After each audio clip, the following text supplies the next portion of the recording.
You can also wake up a thyroid gland. So underactive thyroid gland, you see, underactive thyroid gland, you can put a cayenne pepper poultice on that, or compress. And what you would do is you would just do one about this size because your thyroid gland is about there. And then you would put it on for a few hours. Now, we had a lady who was so excited about this because she had an underactive thyroid. She was on medication. Today, she is on no medication. It took a bit of work, but eventually she got off her medication. And that's quite a surprise to most people because most people think if they're on the thyroid medication, they're on it for the rest of their life. Hello everyone, it's great to see you all again. Before starting today's video, I want to send a New Year's wish to all of you. Wishing you a new year filled with health, peace, and happiness. As usual, I will accompany Barbara O'Neill to share with you natural methods to help heal the thyroid. Although the thyroid gland is small in size, it plays a huge role in regulating metabolism, energy levels, and even your mood. In this session, Barbara will reveal shocking secrets about thyroid health that you may have overlooked, while also guiding you on extremely simple and highly effective thyroid care. Stay tuned until the end of the video to receive essential tips that can truly change your health. The first secret, optimize iodine intake to balance the thyroid. Now, Dr. David Brownstein is considered the expert on iodine. And he's written a book called Iodine, Why You Need It and Why You Can't Live Without It. And in his book, he shows that overactive and underactive thyroid are usually both due to lack of iodine. So, and the name of his book, I won't write it because it's a long name, Iodine, Why You Need It and Why You Can't Live Without It. That's the name of his book. So number one, iodine. Well, how can you tell if someone needs iodine? Because iodine is the thyroid's number one food. And what about iodized salt? Did you know that within 1 hour of opening the iodized salt, all the iodine's gone? Did you know that there's no iodine in Celtic salt and there's no iodine in Himalayan salt? Because it evaporates. So when the waves crash, the iodine goes into suspension, goes across and lands on the soil. That's why the plants grown around the edge of a country near the sea are higher in iodine. The first secret about the thyroid that Barbara O'Neill revealed to us is about the interaction between iodine and the thyroid. According to O'Neill, iodine is an essential factor for proper thyroid function, but it is a delicate balance that needs to be carefully managed. One thing that really can help the thyroid gland to control or balance out is high-intensity exercise. High-intensity exercise wakes up that thyroid gland. Often thyroid glands, whether it be under or overactive, are iodine deficient. And you can do a very simple iodine test. You can get iodine from the chemist and you paint it, say, on the inside of your arm and you'll get a brown smudge. And then you just observe how long it's there for. If that iodine disappears within an hour, you've got low iodine. Well, how do you get your iodine up? You just put it on every day until it stays there. It should be there for about 5 hours. That's a very simple one, isn't it? And your thyroid's main food is iodine. And earlier in the week, actually it was yesterday, last night, I said that mercury gobbles up your selenium and your thyroid gland needs selenium to convert iodine into thyroxine. And so getting the mercury fillings out is also important. You only need 5 Brazil nuts a day to supply all the iodine that you need. Studies have shown that the thyroid gland relies on iodine to produce important hormones such as thyroxine, T4, and triiodothyronine, T3, which help regulate everything from your metabolism to your heart rate. However, both iodine deficiency and excess iodine can lead to severe thyroid dysfunction, including conditions such as hypothyroidism, underactive thyroid, and hyperthyroidism, overactive thyroid. Therefore, understanding how to optimize iodine intake can be the key to maintaining a healthy thyroid. Barbara explains that iodine is the fuel for the thyroid. If there is not enough iodine, the thyroid cannot produce the hormones necessary to regulate metabolic processes. This deficiency can lead to hypothyroidism, with symptoms such as fatigue, weight gain, and depression. Conversely, excessive iodine can overstimulate the thyroid gland, leading to hyperthyroidism, which causes symptoms such as rapid heartbeat, anxiety, and unintentional weight loss. So how can the body absorb the necessary amount of iodine? Barbara O'Neill advises you that the most effective way to ensure adequate iodine intake is through natural food sources. Foods such as seaweed, like kelp, nori, and wakame, are particularly rich in iodine and can be a valuable addition to your diet. Additionally, Brazil nuts are another excellent source not only of iodine, but also of selenium, which works closely with iodine to support thyroid function. Just eating a few Brazil nuts each day is enough to provide the necessary selenium and iodine for optimal thyroid function. One important thing that Barbara O'Neill emphasizes is that if you are considering iodine supplementation, you should consult a doctor to determine your specific needs.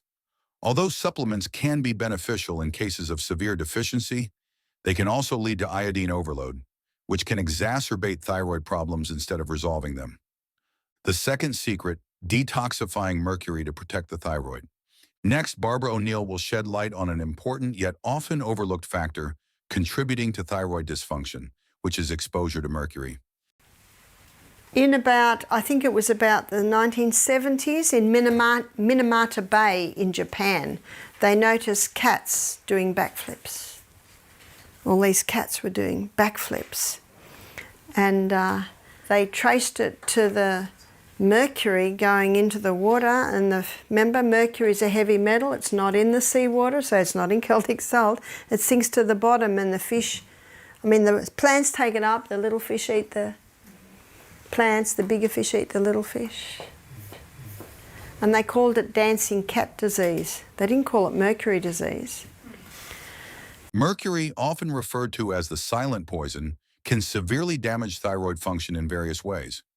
Mercury is present in dental fillings, certain types of fish, and even in vaccines. Exposure to mercury is very common, and what makes it particularly dangerous is its ability to deplete selenium, an essential mineral for converting iodine into the thyroid hormone thyroxine. If there is a lack of selenium, even with sufficient iodine, it cannot properly support thyroid function. So eliminate all exposure to mercury, because mercury takes up the selenium, and selenium is needed to convert iodine into thyroxine. According to Barbara O'Neill, mercury can enter the body primarily through the consumption of certain types of fish, especially large predatory species like tuna, swordfish, and sharks, as they accumulate mercury in their tissues from the smaller fish they eat. Consuming these types of fish regularly can lead to mercury accumulation in the body, which may affect thyroid function.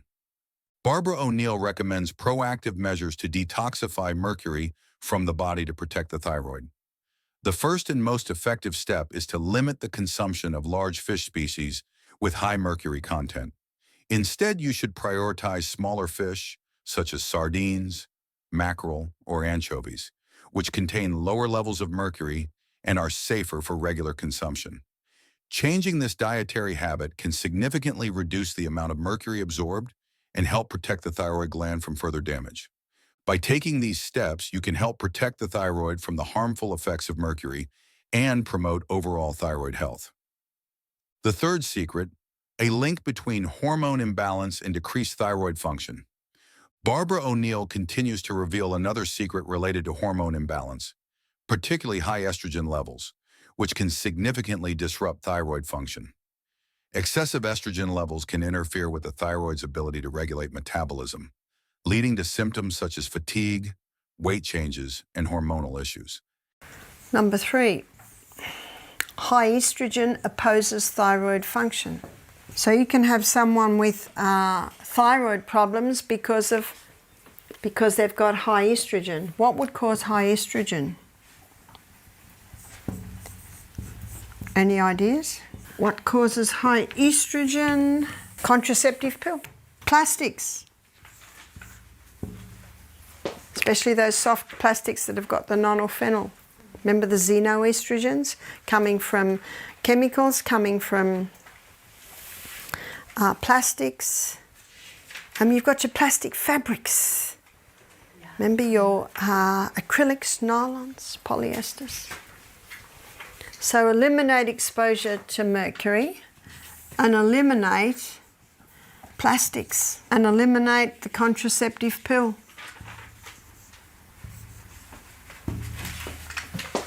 And dairy?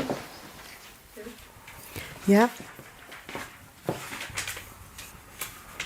And one of the reasons for dairy and also eggs is because of the growth stimulants that are given to cows and chickens.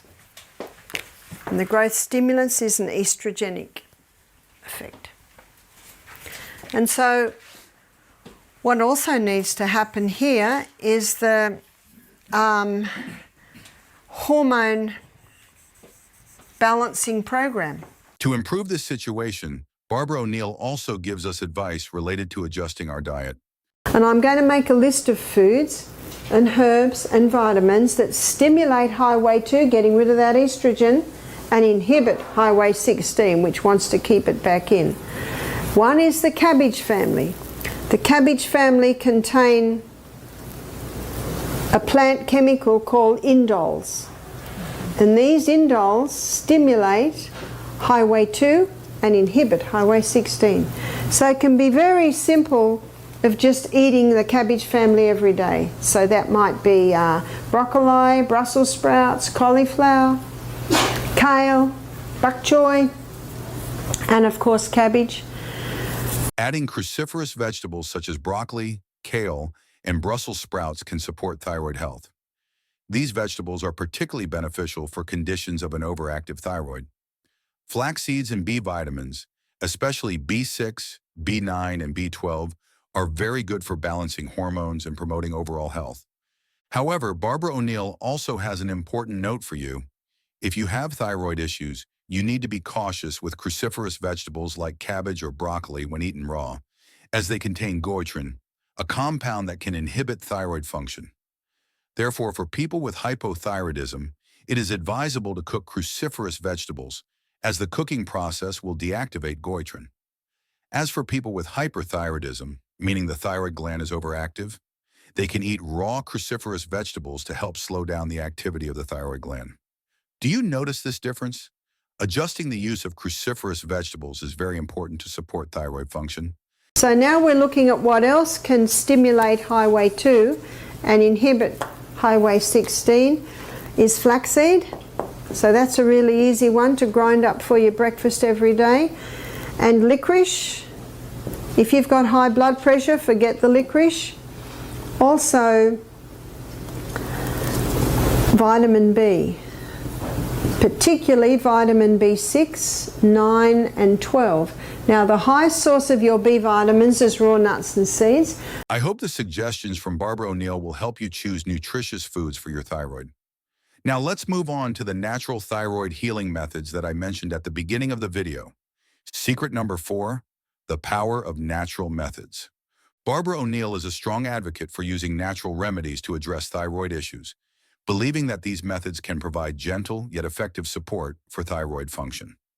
Whether you are dealing with an underactive thyroid, an overactive thyroid, or physical abnormalities such as nodules and cysts, Barbara provides targeted strategies to help manage and improve your thyroid health naturally. Now what I usually do, now you see what I've done here, I've got a piece of Glad wrap and I've got kitchen paper that's been folded over. I'm going to put a light sprinkle of oil on that, and then I'm going to sprinkle about half a teaspoon of cayenne pepper on that. You see, it's very, very gentle. So usually I put olive oil, and I haven't got olive oil, so I'm just going to do a little bit of castor oil here. So just a little smear of olive oil or castor oil, just enough to so that the cayenne pepper will stick. And now I just spread that over so it's spread out. And I have put a little bit too much on there, but that will be just enough for the other foot. So I'm just going to put another one on. Barbara suggested using a chili pepper poultice. Chili peppers are known for their stimulating properties, and when applied as a poultice, they can enhance blood circulation to the thyroid gland, providing it with the necessary nutrients and oxygen for optimal functioning. This method is particularly beneficial for those experiencing issues with slow thyroid function and related symptoms such as fatigue and lack of energy. Now, we had a lady who was so excited about this because she had an underactive thyroid. She was on medication. Today, she is on no medication. It took a bit of work, but eventually she got off her medication, and that's quite a surprise to most people because most people think if they're on the thyroid medication, they're on it for the rest of their life. Her doctor took her off because all her levels became normal because of everything else she was doing. However, when using this method, you need to be careful not to apply the compress before going to bed to avoid discomfort.